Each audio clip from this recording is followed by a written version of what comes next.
morning. It's Ms. Liz here at Spells Writing Lab, along with my friend Sherlock Bear. That might give you a clue about the theme of our writing workshop today.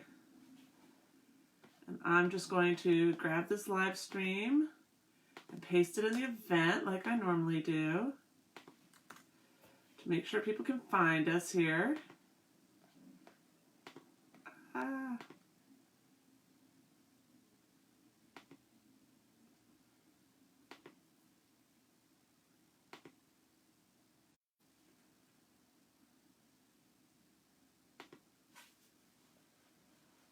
I'm just going to wait for a few more people to log on. Hello, Lolette.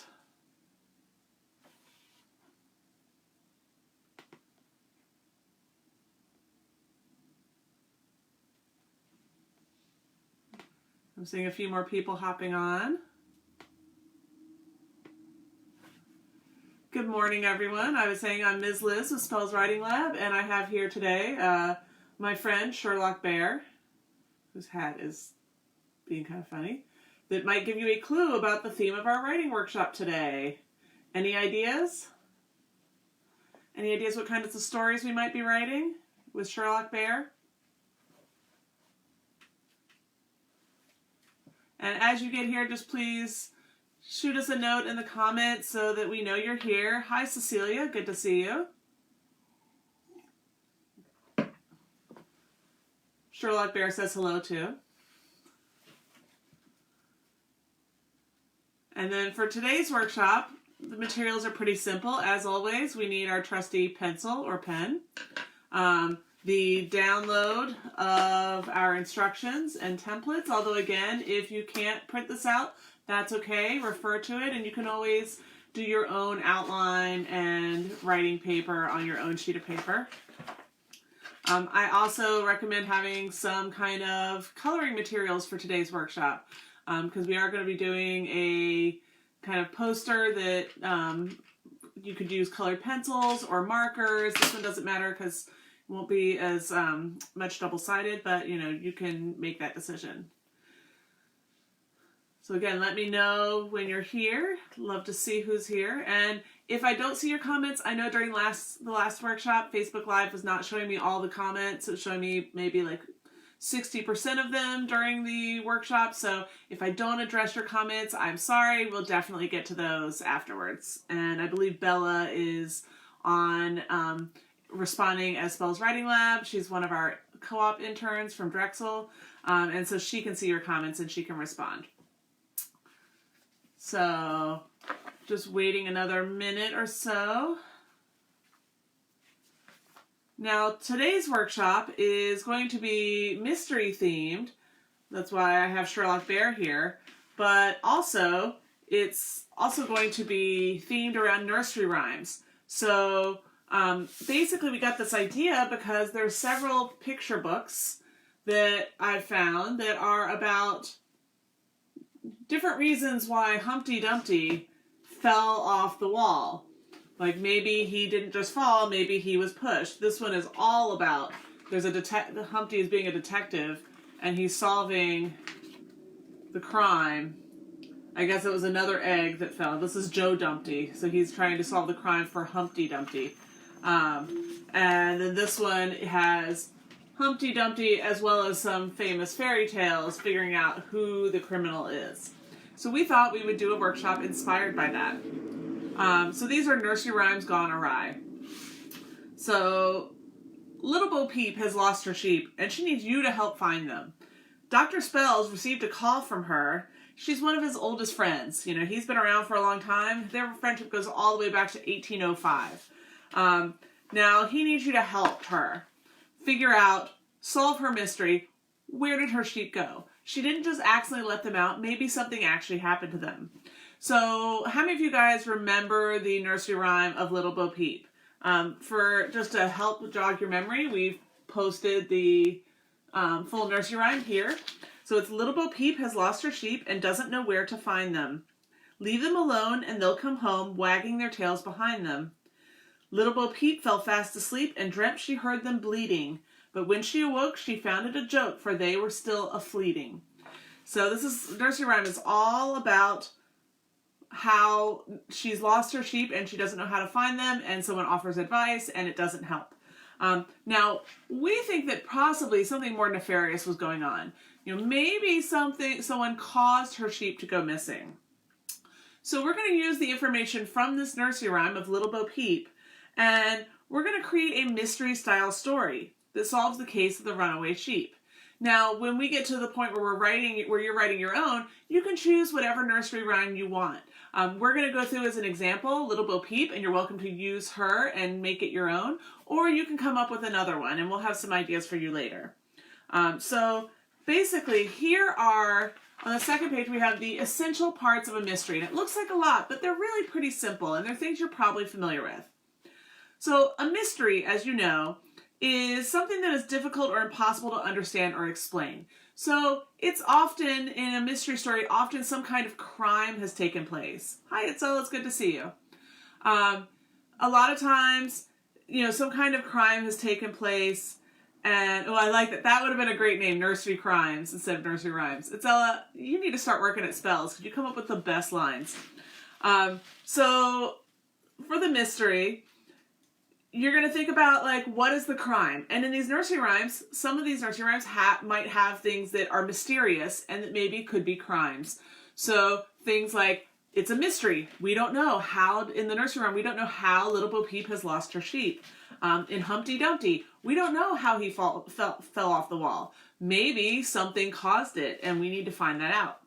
So then you have your detective, just like I have Detective, oops, I have his hat backwards. Detective Sherlock Bear here.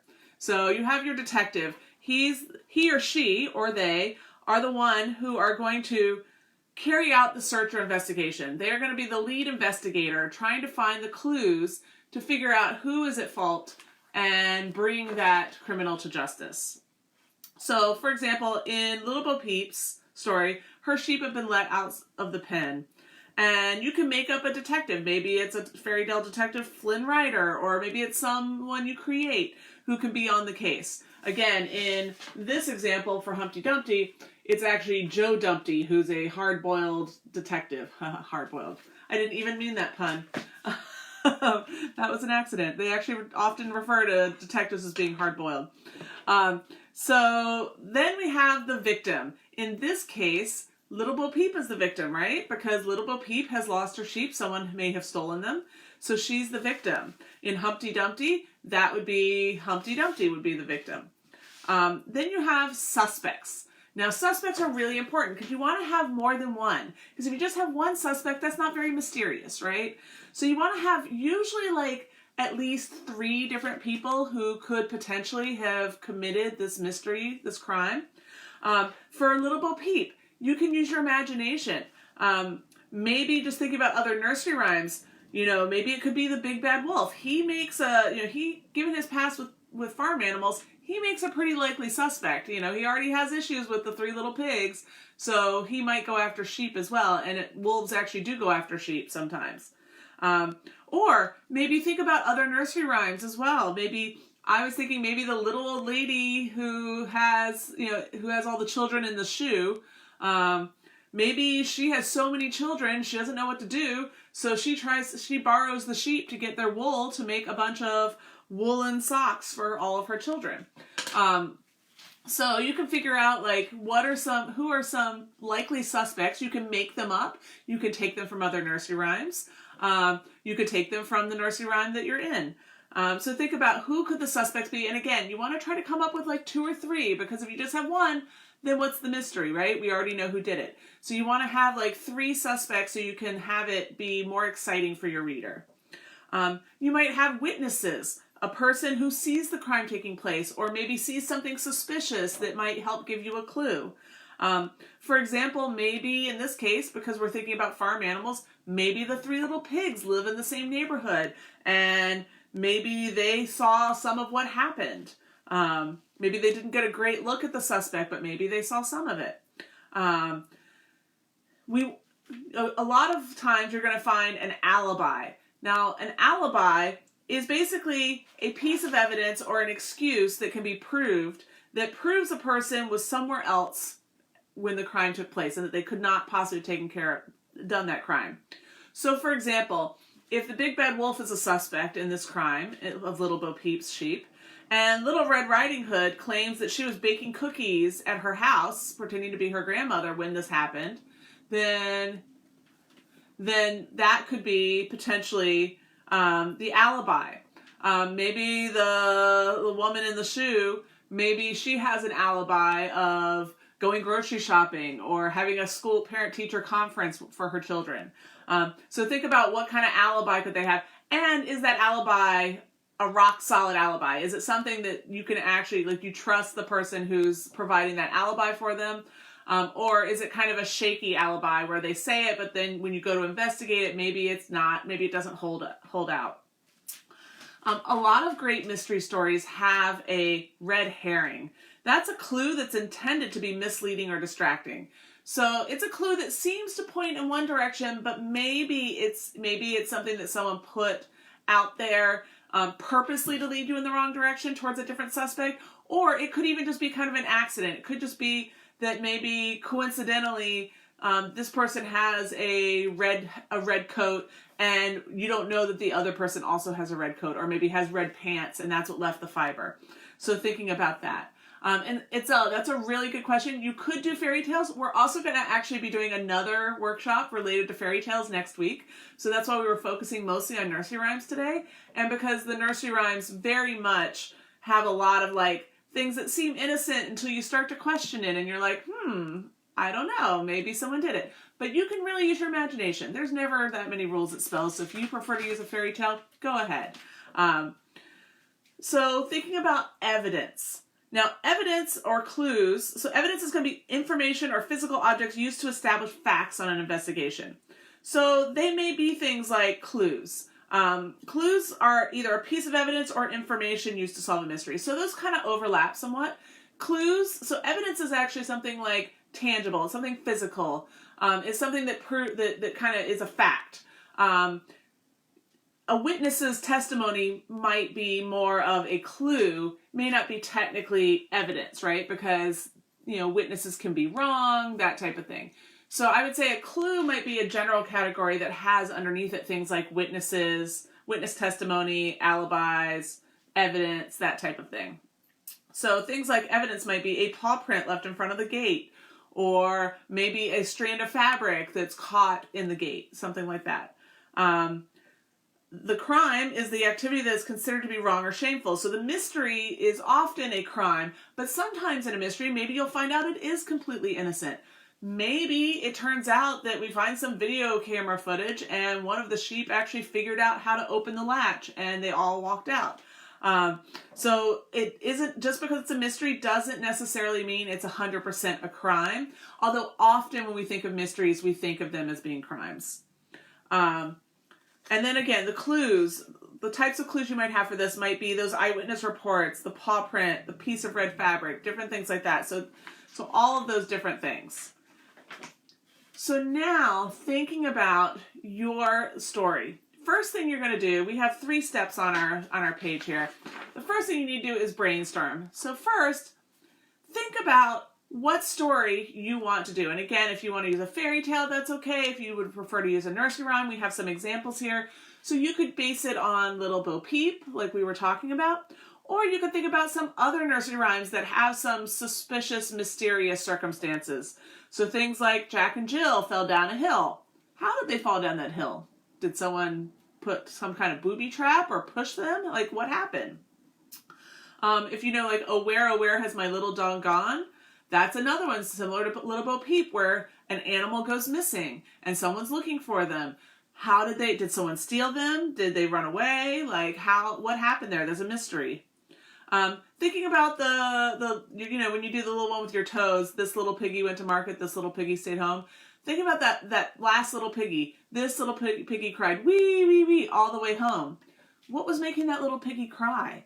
Did something bad happen? Did something mysterious happen and they got scared? Maybe they saw a ghost. Maybe it's not really a ghost. It's really a person trying to scare them away from something. The 3 little kittens that lost their mittens. Did they really lose their mittens, or did someone steal them? Did someone borrow them? So thinking about that. You may be familiar with the Queen of Hearts, right? Who stole her tarts? in the rhyme, it claims that the Jack of Hearts stole her tarts, but maybe he's being framed. So think about it, especially when you think about the Queen of Hearts, sometimes even though the nursery rhyme is separate, we also then think about Alice in Wonderland and how she's kind of a bad guy in an antagonist in Alice in Wonderland. So maybe there's more to the story of the Queen of Hearts having her tarts stolen than we think there is. And then we go back to Humpty Dumpty, who had a great fall. Like I said, there's several different stories. These two stories about Humpty Dumpty having a fall and it being a mystery have two completely different people who are at fault. So in both cases, it is a crime where someone is purposely pushing him off. But there are two different motives. Motives are the reason why someone commits the crime. And there's also two different people who are like two different sets of suspects and two different things that happen. So you can see, even if you decide to go with the little Bo Peep story that we started with, you can totally change up. You don't have to listen to our suggestions. Those were just brainstorms that we had, just to give you an idea of how this might work.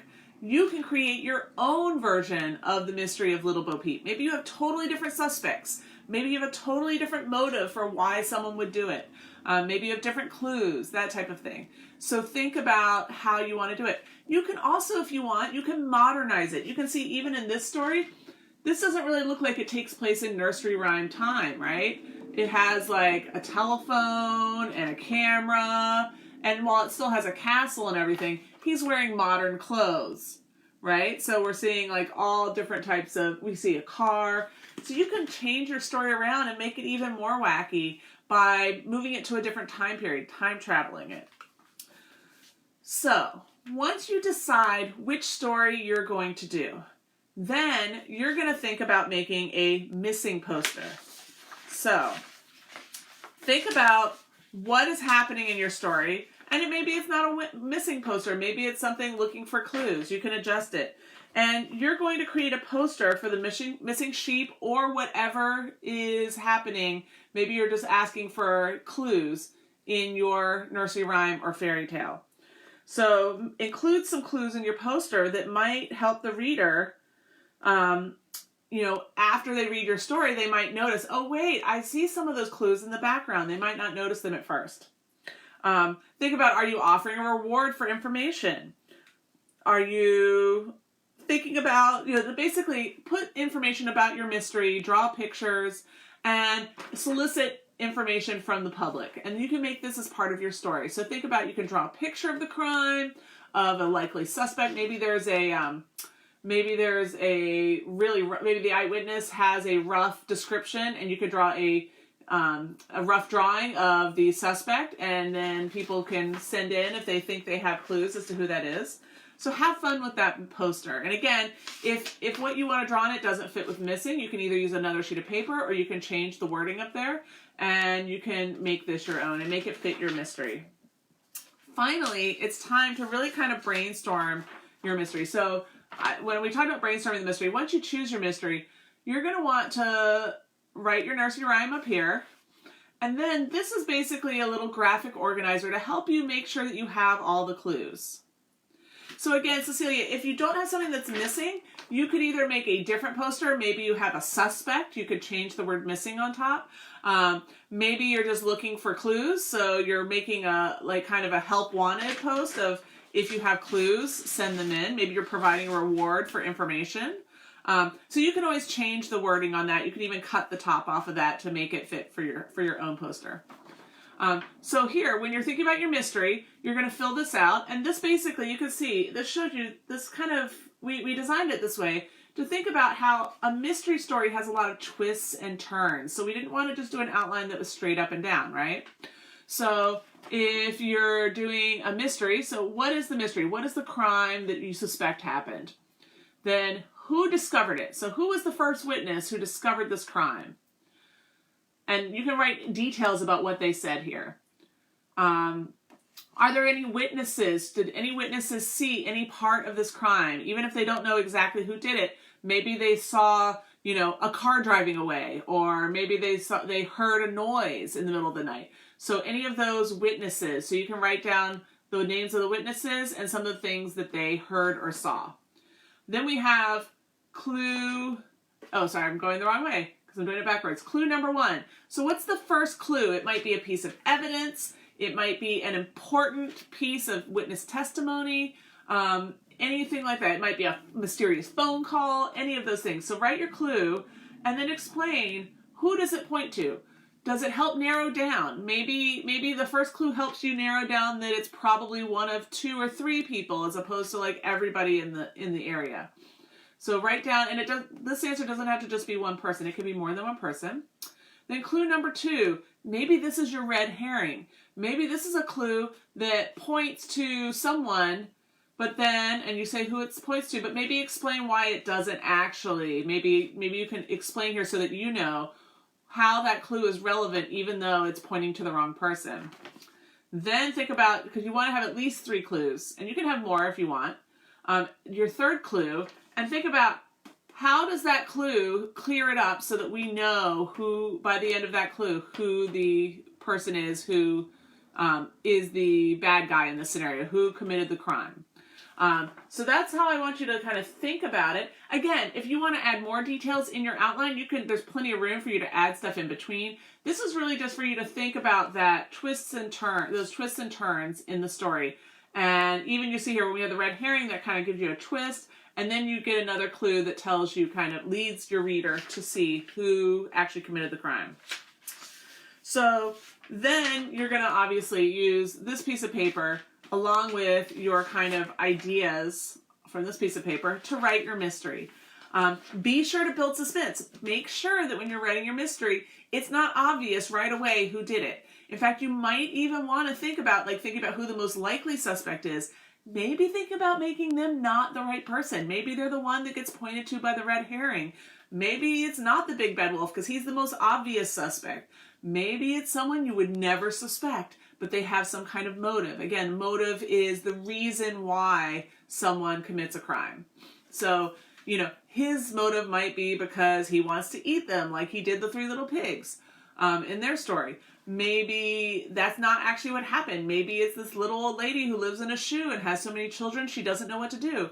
Maybe she's just at her wit's end for finding, yarn to make socks for her kids who go through them so fast. So you would never suspect her because she seems so innocent.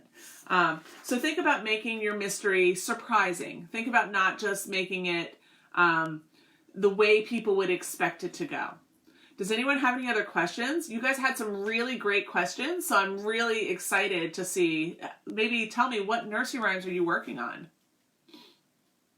Or fairy tales? And again, let me know if you have any questions.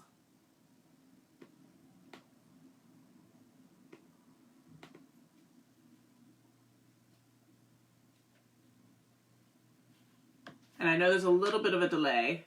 But yeah, if you guys don't have any questions, Sherlock Bear is very excited to hear your mysteries and see if he can figure them out before the end of your story. So please feel free to post information about it.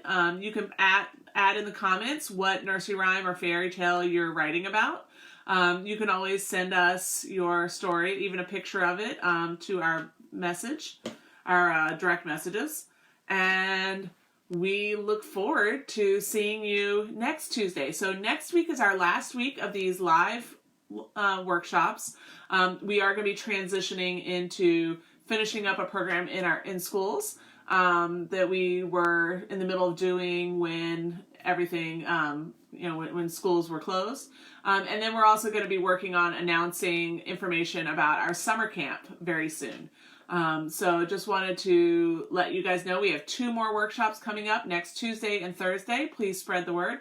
But you can also always go back and look at some of our previous live streams or download those activities if you want to do them again. Thank you guys so much for joining me today, and I hope to see you on Tuesday. Bye.